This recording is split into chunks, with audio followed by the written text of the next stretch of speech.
ನಾನು ತಡಕಲ್ ಗ್ರಾಮದ ಹುಟ್ಟೂರು ಪಂಚಾಯತಿಯಲ್ಲಿ ವ್ಯಾಪ್ತಿ ಬರುವ ತಡಕಲ್ಲು.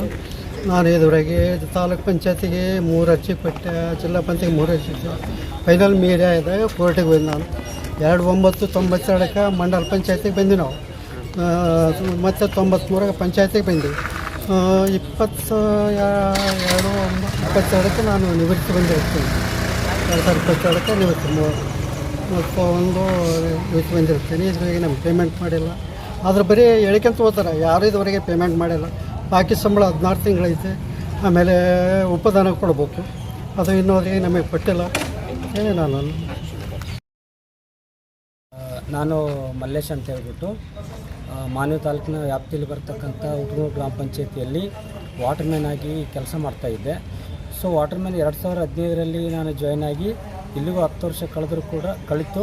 ಆಮೇಲೆ ನಾನೇನು ಮಾಡಿದೆ, ಆ ವಾಟರ್ಮ್ಯಾನಿಗೆ ರಾಜೀನಾಮೆ ಕೂಡ ಕೊಟ್ಟರೂ ಕೂಡ 3 ತಿಂಗಳ ಬ್ಯಾಲೆನ್ಸ್ ಇದೆ, ಅದು ಬ್ಯಾಲೆನ್ಸ್ ಕೊಟ್ಟಿಲ್ಲ ಒಂದು. ಆಮೇಲೆ 30 ತಿಂಗಳ ಅಂದರೆ ನಂದಂತಷ್ಟಲ್ಲ, ನಂದು 30 ತಿಂಗಳ ಅದ್ರ ಜೊತೆಗೇ ನಮ್ಮ ವಾಟರ್ಮ್ಯಾನ್ದು ಕೂಡ 30ರಿಂದ 35 ತಿಂಗಳವರೆಗೂ ಬಾಕಿ ವೇತನ ಕೊಡಬೇಕು. ಈಗಾಗಲೇ ನಾವು ಎಷ್ಟೋ ಬಾರಿ ಅಧಿಕಾರಿಗಳ ಗಮನಕ್ಕೆ ತಂದರೂ ಕೂಡ ಅವರು ಯಾವುದೇ ರೀತಿಯಿಂದ ರೆಸ್ಪಾನ್ಸ್ ಮಾಡ್ತಾಯಿಲ್ಲ. ಸೊ ಈಗ ಕಳೆದ 10 ದಿನಗಳ ಹಿಂದ ನಾವೆಲ್ಲರೂ ವಾಟರ್ಮ್ಯಾನ್ಗಳು ಮನವಿ ಪತ್ರ ಕೊಟ್ಟು ನಾವೆಲ್ಲ ಬೇಡಿಕೆಯನ್ನು ಇಟ್ಟರೂ ಕೂಡ ನೀವೆಲ್ಲ ನಮ್ಮ ಬಾಕಿ ವೇತನವನ್ನು ಮಾಡಿರಿ ಅಂಥೇಳಿ ನಾವು ಈಗಾಗಲೇ ನಾಗಭೂಷಣ್ ಸರ್ ಹತ್ರ ಕೇಳ್ಕೊಂಡ್ವಿ. ಆದರೂ ಕೂಡ ಈಗ ರೀಸೆಂಟಾಗಿ ಕೋಟಿಗಟ್ಟಲೆ ಬಂದತಕ್ಕಂಥ ಹಣವನ್ನು 53 ಲಕ್ಷವರೆಗೂ ಬೋಗಸ್ ಬಿಲ್ ಮಾಡಿದ್ದಾರೆ. ನಮ್ಮ ಸಿಬ್ಬಂದಿ ಕೂಡ 1 ರೂಪಾಯಿ ಕೂಡ ಕೊಟ್ಟಿಲ್ಲ, ಒಂದು ಬಾಕಿ ವೇತನ ಕೂಡ ಮಾಡಿಲ್ಲ. ಇನ್ನು ಮುಂದೆ ಆದರೂ ಕೂಡ ಈ ಸಲ್ಲಿಸಿರ್ತಕ್ಕಂಥ ಮನವಿ ಪತ್ರವನ್ನು ಸ್ವೀಕರಿಸಿದಂಥ ಅಧಿಕಾರಿಗಳಿಗೆ ಹೇಳೋದಿಷ್ಟೇ, ಈ ನಮ್ಮ ಹುಟ್ಟೂರು ಗ್ರಾಮ ಪಂಚಾಯತಿ ಹಾಗೂ 17 ಗ್ರಾಮ ಪಂಚಾಯತಿ ವ್ಯಾಪ್ತಿಯಲ್ಲಿ ಬರ್ತಕ್ಕಂಥ ಎಲ್ಲ ವಾಟರ್ಮ್ಯಾನ್ಗಳಿಗೂ ಬಾಕಿ ವೇತನವನ್ನು ಕೂಡಲೇ ಪಾವತಿಸಬೇಕಂತೇಳಿ ಈ ಸಂದರ್ಭದಲ್ಲಿ ನಾವು ಏನು ಮನವಿ ಪತ್ರ ಅಂತಂದರೆ, ನಮಗೆ ಒಂದು 10 ಅಂತಸ್ತಿನ ಬಿಲ್ಡಿಂಗ್ ಏನಪ್ಪ ಹಿಂಗಿನ ಕಟ್ಸಿಕೊಡ್ರಿ, ಒಂದೊಂದು 10 ಎಕರೆ ಹೊಲ ಏನಪ್ಪ ಹಿಂಗಿನ ಮಂಜೂರು ಮಾಡಿರಿ, ನಮ್ದು ಏನಪ್ಪ 1 ಲಕ್ಷ ರೂಪಾಯಿ ಸ್ಯಾಲ್ರಿ ಮಾಡಿರಿ ಅಂತೇಳಿ ಅಲ್ಲ. ಇವತ್ತು ನಮಗೆ ಇಡೀ ಎಲ್ಲ ಅಧಿಕಾರಿಗಳ ಮತ್ತು ಜನಪ್ರತಿನಿಧಿಗಳ ಮಾನ ಮರ್ಯಾದೆ ಕಾಪಾಡ್ತಕ್ಕಂಥವ್ರು ನಮ್ಮ ಗ್ರಾಮ ಪಂಚಾಯತ್ ಸಿಬ್ಬಂದಿ. ಇವತ್ತು ಇಂಥ ನಮ್ಮ ಗ್ರಾಮ ಪಂಚಾಯತ್ ಸಿಬ್ಬಂದಿ ಇಡೀ ಗ್ರಾಮೀಣ ಪ್ರದೇಶದಲ್ಲಿ ಸ್ವಚ್ಛತೆ ಕೆಲಸ ಮಾಡ್ತಾ, ನೀರು ಸರಬರಾಜು ಮಾಡ್ತಾ, ಮತ್ತು ಎಲ್ಲ ಇಡೀ ಪಂಚಾಯತಿಯ ಏನಪ್ಪ ನನಗಿನ ಲೆಕ್ಕ ಪತ್ರಗಳನ್ನು ಏನಪ್ಪ ನನಗೆ ಇರ್ತಕ್ಕಂಥ ಬಿಲ್ ಕಲೆಕ್ಟರ್ಗಳು, ವಾಟರ್ಮ್ಯಾನ್ಗಳು, ಸ್ವೀಪರ್ಗಳು ಇವತ್ತು ಇಡೀ ಕಷ್ಟದ ಒಂದು ಜೀವನ ಏನಪ್ಪ ನನಗೆ ನಡೆಸ್ತಾ ಇದ್ದಾರೆ. ಅದು ಒಂದು ಪುಡಿಕಾಸು ಏನಪ್ಪ ನನಗೆ ಇವತ್ತು ಸರ್ಕಾರ ಕೊಡ್ತಾ ಇತ್ತು. ನಮ್ಮ ಸಂಘಟನೆ ಹೋರಾಟದ ಫಲವಾಗಿ ಏನಪ್ಪ ನನಗೆ ಇವತ್ತು 1 ಹೊತ್ತಿನ ಊಟಕ್ಕೆ ಏನಪ್ಪ ನನಗೆ ಆಗುವಷ್ಟು ಇವತ್ತು ಪಗಾರ ಏನಪ್ಪ ನನಗೆ ಸಿಗ್ತಾ ಇದೆ. ಆದರೆ ಇವತ್ತು ಆ ಪಗಾರ ಸಹ ಇಲ್ಲಿ ಇರ್ತಕ್ಕಂಥ ಗ್ರಾಮ ಪಂಚಾಯತಿಯ PDOಗಳು ಏನಪ್ಪ ನನಗೆ ಇವತ್ತು ನಮಗೆ ಸರಿಯಾಗಿ ಏನಪ್ಪ ನನಗೆ ಸರಿಯಾದ ಸಮಯಕ್ಕೆ ಸ್ಯಾಲರಿ ಕೊಡದೆ ಇವತ್ತೇನಪ್ಪ ನನಗೆ ಸತಾಯಿಸ್ತಕ್ಕಂಥದ್ದು. ಒಂದೊಂದು ಪಂಚಾಯತಿ 30-40 ತಿಂಗಳ ಏನಪ್ಪ ನನಗೆ ಇವತ್ತು ಬಾಕಿ ಇರ್ತಕ್ಕಂಥದ್ದು. ಒಂದೊಂದು ಪಂಚಾಯತಿಗಳಲ್ಲಿ 40-40 ತಿಂಗಳು ಒಬ್ಬೊಬ್ರದ್ದು ಏನಪ್ಪ ನನಗೆ ಸ್ಯಾಲರಿ ನಿಂತರೆ ಹೆಂಗೆ ಜೀವನ ನಡೆಸ್ಬೇಕು ನಾವು? ಬರ್ತಕ್ಕಂಥ ಪುಡಿಕಾಸು ಸಹ ನಮಗೆ ಸರಿಗೆ ಬರದೇ ಇತ್ತು ಅಂದ್ರೆ ನಾವು ಯಾವ ರೀತಿ ಜೀವನ ನಿರ್ವಹಣೆ ಮಾಡ್ತಕ್ಕಂಥದ್ದು?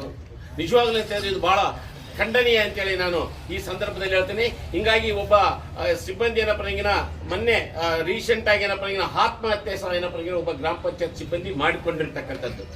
ಸ್ಯಾಲರಿ ಸಿಗಲಾರ್ದೆ ಏನಪ್ಪ ನಂಗಿನ ಇವತ್ತು ಕುಟುಂಬ ನಿರ್ವಹಣೆ ಮಾಡದೆ ಏನಪ್ಪ ನಂಗಿನ ಇವತ್ತು ಆತ್ಮಹತ್ಯೆಗೆ ಏನಪ್ಪ ನಂಗಿನ ಶರಣಾಗಿರ್ತಕ್ಕಂಥದ್ದು. ಅಂದ್ರೆ ಈ ಪಂಚಾಯತಿ ಕೆಲಸ ಮಾಡ್ತಕ್ಕಂಥ ಎಲ್ಲ ನಾವೆಲ್ಲ ನೇಣಕ್ಕೆ ಹೋಗ್ಬೇಕಾ? ತಕ್ಷಣ ಮತ್ತೆ ಸರ್ಕಾರ ಏನಪ್ಪ ನಂಗಿನ ಒಂದು ಆದೇಶ ಏನಪ್ಪ ನಂಗಿನ ಮಾಡಿದ ಆ ಘಟನೆ ನಡೆದ ತಕ್ಷಣದಲ್ಲಿ 2 ದಿನದೊಳಗಾಗಿ ಏನಪ್ಪ ನಂಗಿನ ಬಾಕಿ ಇರ್ತಕ್ಕಂಥ ವೇತನ ಇಡೀ ರಾಜ್ಯಾದ್ಯಂತ ಗ್ರಾಮ ಪಂಚಾಯತ್ ನೌಕರ ಎಲ್ಲ ವೇತನವೇನಪ್ಪ ತಕ್ಷಣ ಕೊಡಬೇಕು ಅಂತೇಳಿ ಏನಪ್ಪ ನನಗಿನ ಆದೇಶ ಮಾಡಿ, ಮತ್ತು ಪ್ರತಿ ತಿಂಗಳ 5ನೇ ತಾರೀಕಿನ ಒಳಗಾಗಿ ಏನಪ್ಪ ನನಗಿನ ಸ್ಯಾಲ್ರಿನ ಕೊಡಬೇಕು ಅಂತಕ್ಕಂಥ ಆದೇಶವನ್ನು ಏನಪ್ಪ ನನಗಿನ ಮಾಡಿದೆ ಸರ್ಕಾರ. ಆದರೆ ಇವತ್ತು ಆ ಆದೇಶಕ್ಕೆ ಸಹ ಯಾವುದೇ. ನಮಸ್ಕಾರ. ಇವತ್ತು ನಾವು ಮಾನ್ವಿ ತಾಲೂಕಿನ ಕಾರ್ಯನಿರ್ವಾಹಕ ಅಧಿಕಾರಿಗಳ ಕಚೇರಿಗೆ ತಾಲೂಕಿನ 17 ಪಂಚಾಯತಿಯ ಸಿಬ್ಬಂದಿಗಳು ಬಂದು ಒಂದು ಮನವಿ ಪತ್ರವನ್ನು ಸಲ್ಲಿಸಿದ್ದೀವಿ. ಆ ಮನವಿ ಪತ್ರದಲ್ಲಿ ಏನೆಂದರೆ, ಗ್ರಾಮ ಪಂಚಾಯತಿ ಸಿಬ್ಬಂದಿಗಳ ಸಮಸ್ಯೆಯನ್ನು ಕೂಲಂಕುಷವಾಗಿ ಎಲ್ಲ ಮನವಿ ಪತ್ರಗಳನ್ನು ಸಲ್ಲಿಸಿದೆ. ಏನಂದರೆ, ಬಾಕಿ ವೇತನ ಭಾಳಷ್ಟಿದೆ ಸಿಬ್ಬಂದಿಗಳದು, ಮತ್ತು 15ನೇ ಹಣಕಾಸಿನಲ್ಲಿ PDOಗಳು ವೇತನ ಮಾಡ್ತಾ ಇಲ್ಲ, ಮತ್ತು ಕರವಸೂಲಿಯಲ್ಲಿಯೂ ಮಾಡ್ತಾ ಇಲ್ಲ. ಹಾಗಾಗಿ ಮಾನ್ಯ ಕಾರ್ಯನಿರ್ವಾಹಕ ಅಧಿಕಾರಿಗಳಿಗೆ ಗಮನಕ್ಕೆ ತಂದು ಇವತ್ತೊಂದು ಮನವಿ ಪತ್ರವನ್ನು ಸಲ್ಲಿಸಿದ್ದೇವೆ ನಾವು. ಅಲ್ಲ ಸರ್, ಏನು ಯಾವ್ಯಾವ ರೀತಿ ಸರ್ ಸಮಸ್ಯೆಗಳು ಏನಂದರೆ, PDOಗಳು ಸರ್ಕಾರದ ಆದೇಶಗಳನ್ನು ಉಲ್ಲಂಘನೆ ಮಾಡ್ತಾರೆ. ಮತ್ತು ಉದಾಹರಣೆಗೆ ಹುಟ್ಟೂರು ಪಂಚಾಯತಿಯ ತಡಕಲ್ ಗ್ರಾಮದಲ್ಲಿ ಶೇಖರಪ್ಪ ಅನ್ನುವಂಥವ್ರು ರಿಟೈರ್ಮೆಂಟ್ ಆದರೂ ಅವರು ಉಪದಾನ ಕೊಡೋದು ಲೇಟ್ ಆಯಿತು. ಲೇಟ್ ಆದರೆ ಅವರು ಕೋರ್ಟಿಗೆ ಹೋದರು. ಕೋರ್ಟ್ ಒಂದು ಆದೇಶ ಮಾಡಿ ಆದೇಶ ಕೊಟ್ಟರು ಮತ್ತು ಆ ಆದೇಶದ ಉಲ್ಲಂಘನೆಯನ್ನು ಮಾಡಿ ಇನ್ನೂ ಇದುವರೆಗೆ ಆದರೂ ಶೇಖರಪ್ಪ ಅವರಿಗೆ ದುಡ್ಡು ಕೊಟ್ಟೇ ಇಲ್ಲ. ಹಾಗಾಗಿ ನಾವು ಆ ವಿಷಯವನ್ನು ಮಾನ್ಯ ಕಾರ್ಯನಿರ್ವಹಣಾಧಿಕಾರಿಗಳ ಗಮನಕ್ಕೆ ತಂದಿದ್ದೇವೆ. ಅದೇನೆಂದರೆ ಇನ್ನೊಂದು ವಿಷಯ ಏನಂದರೆ ಎಲ್ಲ ಗ್ರಾಮ ಪಂಚಾಯತ್ ಸಿಬ್ಬಂದಿಗಳಿಗೆ ಒಂದು ಗೌರವ ಕೊಡ್ತಾ ಇಲ್ಲ ಪಿ ಡಿ ಒಗಳು. ತಮ್ಮ ಇಚ್ಛೆ ಬಂದ ಹಾಗೆ ಬಾಯಿಗೆ ಬಂದ ಹಾಗೆ ಅವಾಚ್ಯ ಶಬ್ದಗಳನ್ನು ಬೈದು ಮರ್ಯಾದೆ ಕಳಿತಾ ಇದ್ದಾರೆ. ಉದಾಹರಣೆಗೆ ಒಂದು ಪಂಚಾಯತಿ ಆಗಿದೆ, ಇನ್ನೊಂದು ಮತ್ತೆ ಮರುಕಳಿಸಿದರೆ ಒಂದು ಸಿಬ್ಬಂದಿ ಕಡೆ ಕರ್ನಾಟಕ ರಾಜ್ಯ ಗ್ರಾಮ ಪಂಚಾಯತಿ ನೌಕರರ ಕಡೆಯಿಂದ ನಾವೊಂದು ಉಗ್ರವಾದ ಹೋರಾಟವನ್ನು ಮಾಡಬೇಕಂತೇಳಿ ನಿಶ್ಚಯಿಸಿದ್ದೀವಿ.